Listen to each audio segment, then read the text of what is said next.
ఏంటి దేవాంశ్, అత్తయ్య గారు ఏదో వైదేహిని ఇంట్లో నుంచి పొమ్మన్నారు అన్నట్టు మాట్లాడుతున్నావు? పొమ్మనక్కర్లేదు, ఉండే పరిస్థితి లేకుండా చేస్తే చాలు.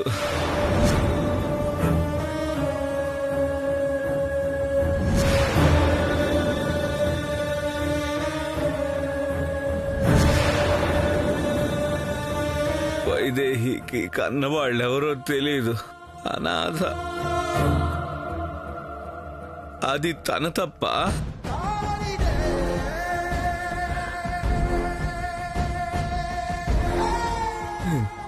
నేను ప్రేమించి పెళ్లి చేసుకొని మన ఇంటికి కోడలుగా వచ్చాక అనాథకి ఇంటి కోడలయ్యే అర్హత లేదు.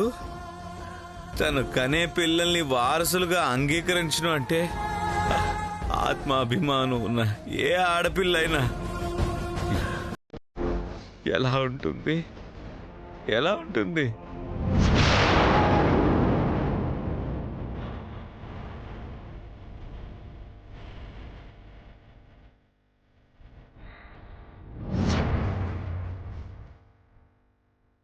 వైదేహిని నేను చంపేస్తే అదింకా బతికే ఉందని వాళ్ళ నాన్న చెప్పడం ఏంటో, దానికి కారణం అత్తయ్య అని దేవాంశ్ ఏడవడమేంటో. పోనీలే, అది ఒకందుకు మంచిదే. ఎప్పటికీ నా మీదికి అనుమానం రాకుండా ఉంటుంది.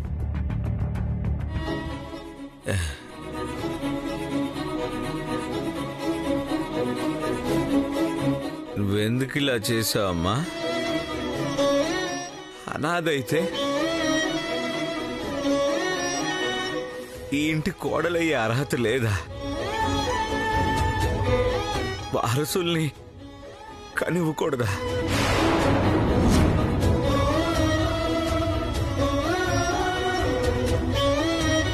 వాళ్ళకే తక్కువ అమ్మా.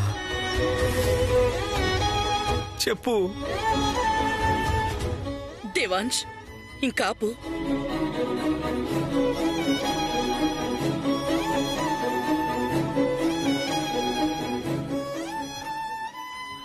ఎవరు చెప్పారు? అసలు నీకెవరు చెప్పారు ఈ విషయాలన్నీ? అరే, ఎవరో ఏదో చెప్పారని నమ్మేసి తల్లిని అవమానిస్తారా?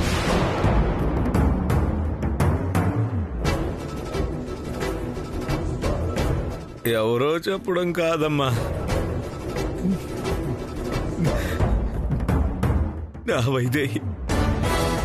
వైదేహినే చెప్పింది.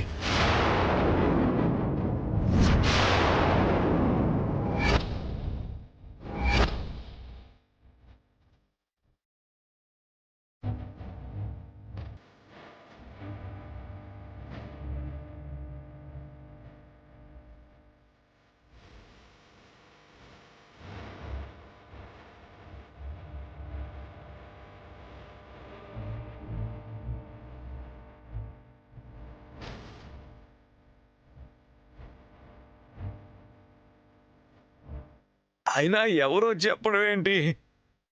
పరిస్థితులు చూస్తే అర్థం కావడం లేదు. వైదేహిని నువ్వు కోడలుగా వద్దనుకున్నావు కాబట్టే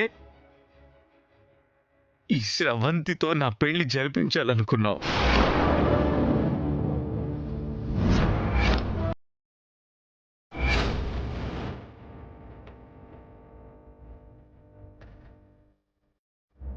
నానా,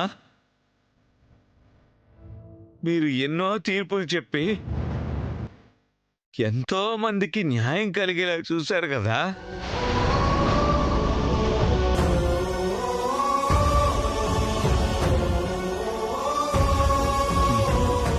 మీరు చెప్పండి నాన్న, ఇది మీకు న్యాయంగా అనిపిస్తుందా?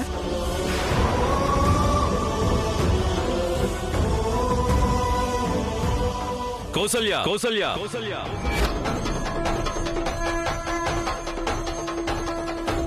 ఏంటి కౌసల్య ఇది? మావయ్య,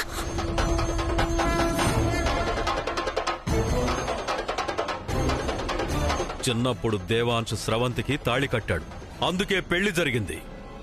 మేనకోడల్ని కోడల్ని చేసుకోవాలన్నావు కదా, మరి వారసుల కోసం అంటున్నారేంటి? చెప్పు చెప్పు.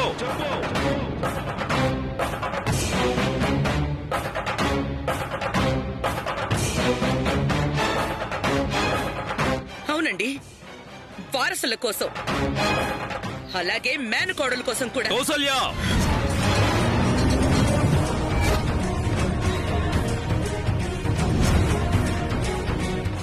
మావయ్య మావయ్య,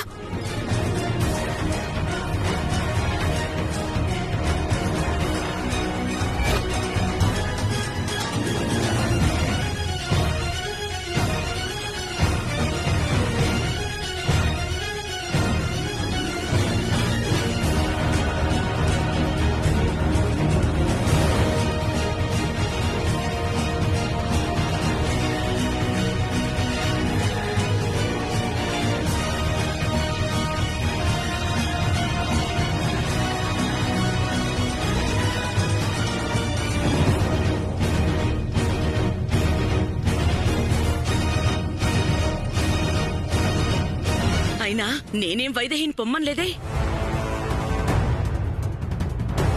ఒక అనాథ వారసుల్ని కనకూడదు అన్నా, అంతే కదా.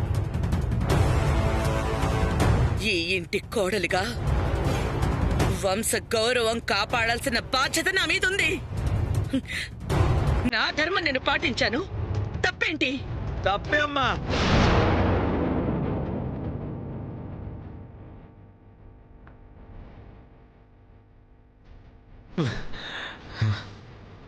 బంధాలని అనుబంధాలని విడదీసే ఏ ధర్మమైనా సరే అది గొప్పది కాదు.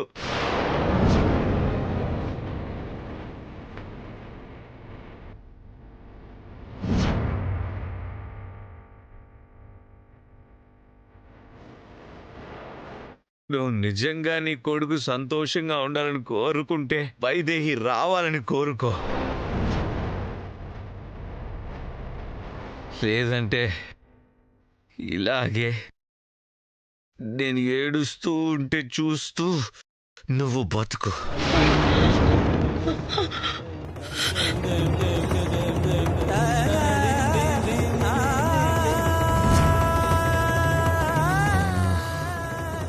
జానకి,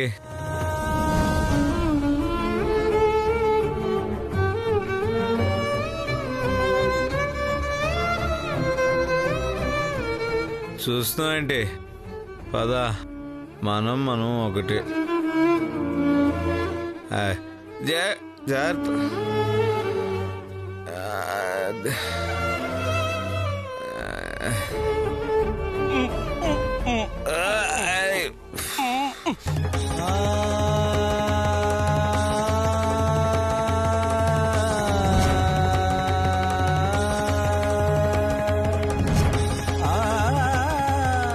శివ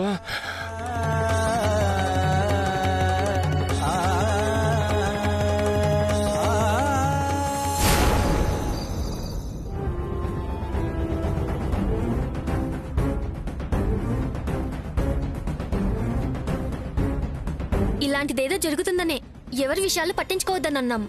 మీరేం వినిపించుకోలేదు. ఇప్పుడేమైందో చూడండి. వైదేహి కోసం మీరు ఆలోచిస్తే మీ చెల్లెలు ప్రాబ్లంలో పడింది. నా చెల్లెలి కోసం నాకు పెద్ద టెన్షన్ లేదు. నా టెన్షన్ అంతా వైదేహి గురించే. అదేంటి మేడం, కిడ్నాప్ చేసింది మీ చెల్లెలనైతే వైదేహి గురించి టెన్షన్ అంటారు? ఏ పరిస్థితుల్లోనైనా ధైర్యంగా ఉండేలా నా చెల్లెల్ని చిన్నప్పటి నుంచి పెంచాను. పైగా వాళ్ళ గుట్టు నాకు తెలుసు కాబట్టి నా చెల్లెల్ని ఏదో చేసే సాహసం చేయరు. కానీ వైదేహి పెద్ద ప్రమాదంలో ఉంది. ఎవరికి ఏ ప్రాబ్లం ఉంటే మనకెందుకు మేడం? ముందు మన సంగతి చూసుకుందాం. ఎంతసేపు మన సంగతి చూసుకుందాం అంటావేంటి? వైదేహి అక్కడ ఎంత పెద్ద ప్రాబ్లంలో ఉందో తెలుసా? తను వైదేహిలో ఉన్నప్పుడు చంపాలనుకున్నారు. జానకిలా మారే కూడా చంపాలనుకుంటున్నారు. ఒక్క నిజం, వైదేహి జానకి రామయ్య గారి మేనకోడలు అన్న ఒక్క నిజం తెలిస్తే చాలు, వైదేహి ప్రాబ్లమ్స్ అన్నీ సాల్వ్ అయిపోతాయి. సరిగ్గా చెప్పే టైంకే అడ్డుపడ్డారు. వాళ్ళంతా మేడం, వాళ్ళు చెప్పనివ్వరు. మొన్న మీకోసం వైదేహిని కలవడానికి వెళ్లి ఈ నిజం చెప్దామనుకుంటే ఇంతలో శ్రవంతి వచ్చి చెప్తే చంపుతామని బెదిరించింది.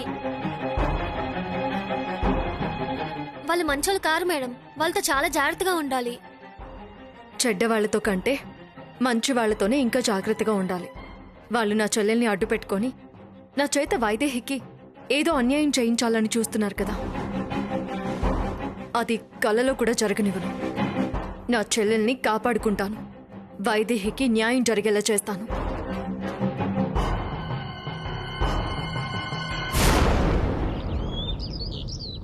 తల పట్టేసింది బాబోయ్, నా వల్ల కావట్లేదు. అమ్మా, అయ్యో, అబ్బా, అబ్బా, నా వల్ల కావట్లేదు. తలంతా పట్టేసింది.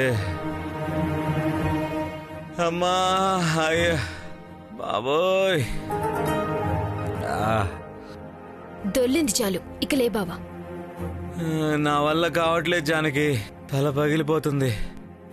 లేస్తుంటే ఎటు పడిపోతానో తెలియడం లేదు. ఒక పని చేయండి, మళ్ళీ ఆ తాటి చెట్టు దగ్గరికి వెళ్ళి ఇంకొక కుండ తాటికల్లు తాగండి. అప్పుడు మొత్తం కుదిరిపోతుంది. నేను కావాలని తాగలేదు జానకి.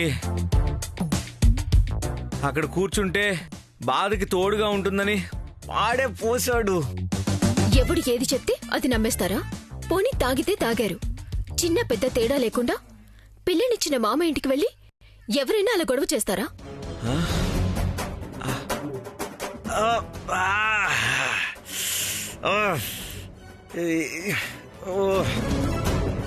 గొడవ చేశానా? నేనా? అప్పుడే మర్చిపోయారా? ఆలోచించండి.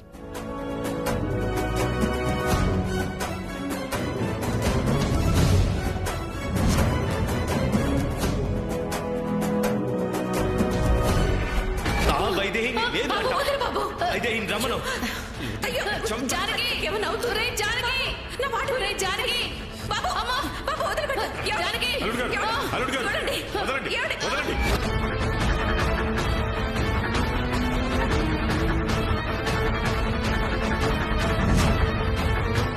అల్లుడు గారు, మీరు తాగొచ్చారా?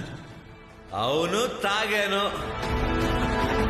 ఏ తండ్రి అయినా తన కూతురు అల్లుడితో సంతోషంగా ఉండాలని కోరుకుంటాడు కదా. మరి మీకు మేము సంతోషంగా ఉండడం ఇష్టం లేదా? అల్లుడు గారు, మీరు సరిగ్గా మాట్లాడే పరిస్థితుల్లో లేరు. చెప్పేది పూర్తిగా వినే పరిస్థితుల్లో అస్సలు లేరు. తర్వాత మాట్లాడు. ముందు ఇంటికి వెళ్తాం పదండి. లేదు, నా ప్రశ్నకు సమాధానం కావాల్సిందే.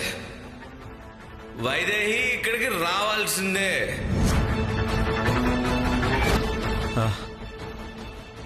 గుర్తొచ్చింది, చాలా పెద్ద గొడవ చేసినట్టున్నాను. ఇప్పుడే వెళ్ళి మామయ్య గారికి క్షమాపణలు చెప్పొస్తాను. అమ్మా, బావా, బావా కూర్చోండి. బావా, బావా, బావా ఆగు బావా. రాత్రి వీళ్ళు చేసిన గొడవ సరిపోదని ఇప్పుడు మళ్ళీ ఇంకొక గొడవ. మీరెక్కడికి వెళ్ళక్కర్లేదు. ముందు ఈ మజ్జిగ తాగండి, మత్తంతా పోతుంది. ఆగాగు, ఏంటిది పట్టిస్తున్నావు? మజ్జిగ ఇంకా నయం, పాలు హార్లిక్స్ ఇచ్చావు కాదు. దీన్ని హ్యాంగ్ ఓవర్ అంటారమ్మా. పొద్దున్నే ఒక హ్యాంగ్ ఓవర్ పెగ్గేస్తే కానీ అది సెట్ అవ్వదు. ఒక పెగ్ తెచ్చివన బావా. ఏయ్,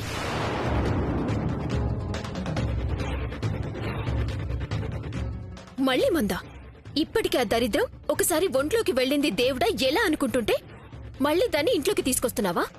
పో ఇక్కడి నుంచి. నువ్వెవరే? నువ్వు అసలు మాట్లాడద్దు. బావకి మందిస్తాను అనటానికి నువ్వెవరే? నువ్వెవరు?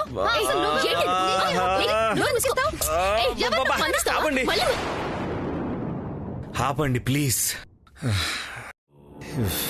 ఇప్పటికే తల పగిలిపోతుంది. మీకు దండం పెడతాను, సైలెంట్ గా ఉండండి. అందుకే ఈ మజ్జిగ తాగమనేది. తాగు బావా. బావా వద్దు, నేను ఒక పెగ్ తీసుకొస్తాను. వద్దు బావా, నేను ఒక పెగ్ తీసుకొస్తాను. అబ్బా శ్రవంతి ప్లీజ్. అవసరం లేదు, ముందు మజ్జిగ తాగుతాను. అప్పటికీ తగ్గకపోతే అప్పుడు నీ పెగ్ గురించి ఆలోచిస్తాను. ఓకేనా? ప్లీజ్ సైలెంట్ గా ఉండు. తాగు బావా. బావా,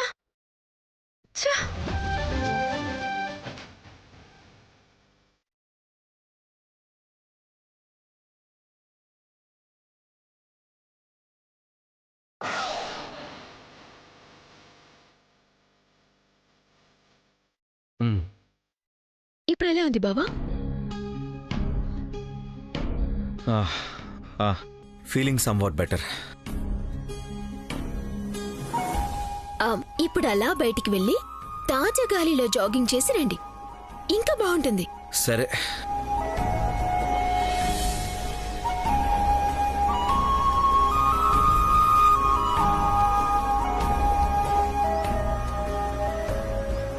ఏంటి బావా ఆలోచిస్తున్నారు? రాత్రి నీకేమైనా ఇచ్చానా?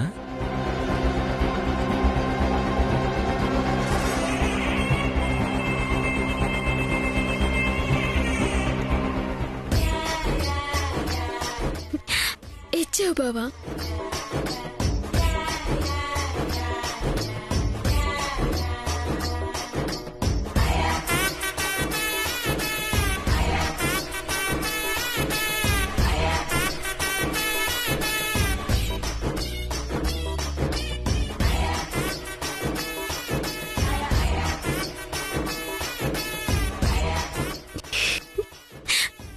సిగ్గుపడుతుందంటే ఏమిచ్చుంటాడు? రాత్రి నన్ను ఇంటికి జాగ్రత్తగా తెచ్చినందుకు బహుమతి ఇచ్చాను కదా. అవును బావా. ఓకే ఓకే, జాగ్రత్తగా ఉంచుకో. Keep it safe.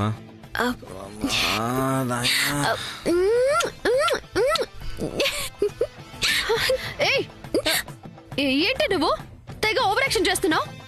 ఇందాక నుంచి సిగ్గుపడిపోతున్నావు. బావా ఏదో బహుమతి ఇచ్చానన్నాడు కదా, ఏమిచ్చాడు? ఏమిచ్చాడు చెప్పు.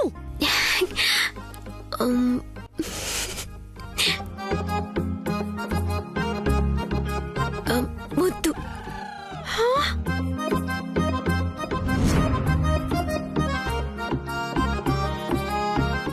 ఏంటి? ముద్దు బేబీ, ముద్దు. నీకెవ్వరు ఇచ్చుండర్లే. నాలా ముద్దుగా అనిపించే వాళ్ళకి ముద్దొచ్చినప్పుడు ఇచ్చి ముద్దు. ఒకటి కాదు, రెండు కాదు, క్యాబ్ లో వస్తున్నంతసేపు దారంతా ఒకటే ముద్దు, ఒంటి నిండా ఒకటే ముద్దులు. ఆ ముద్దుల వానలో తడిచి ముద్దైపోయాననుకో. ఏంటి బేబీ, షాక్ అయ్యావా? నువ్వు మమ్మల్ని చంపడానికి కత్తులు తాళ్ళు కావాలి. అదే నేనైతే ఏం చేస్తానో తెలుసా? నీ ఎదురుగా బావని పట్టుకొని గట్టిగా ముద్దు పెడతాను, అంతే. తట్టుకోలేక గుండాకి చేస్తావు. నీకు పోయే కాలం దగ్గర పడింది. దాటిపోయింది బేబీ. ఇప్పుడు నీకా టైం దగ్గర పడుతుంది.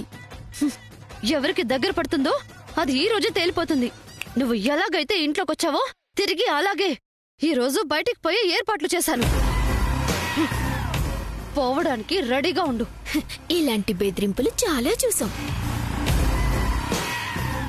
నువ్వు తీసే గోతిలో నువ్వే పడకుండా ఉండు, అది చాలు.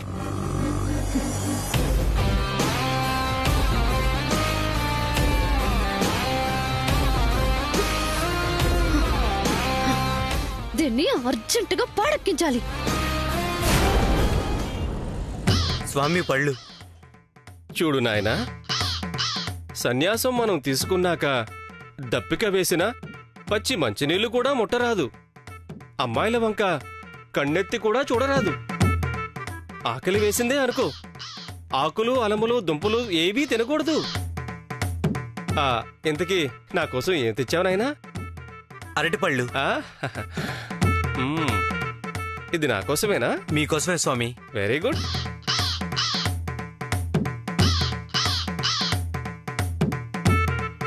ఇలా నా అలా నిష్ఠగా ఉండాలన్నమాట.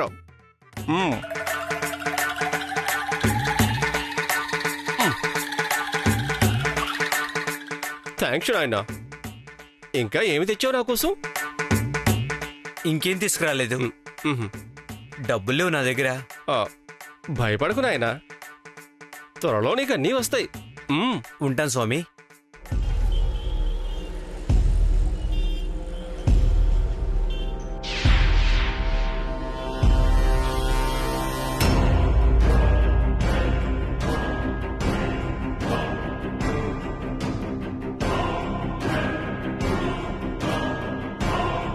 వాలీగాడు ఇక్కడికి మకం మార్చాడా?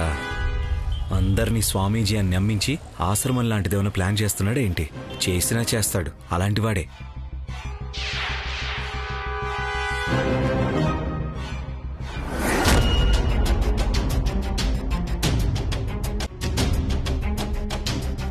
ఇంతకు ముందు ఎక్కడో చూసినట్టుందే, ఎక్కడో చూశాను.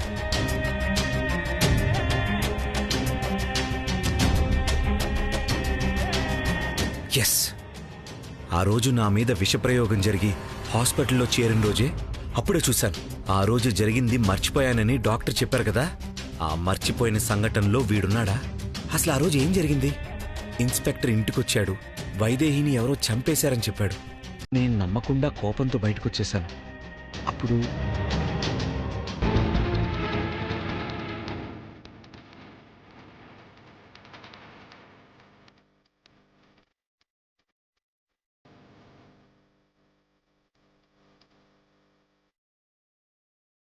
విషం తాగి ప్రాణాల మీదకి తెచ్చుకున్నావు, అది సరిపోదా?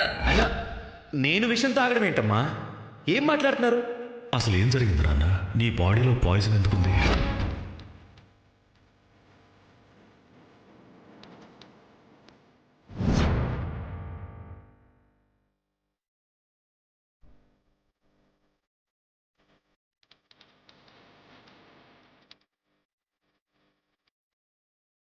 రేయ్ రేయ్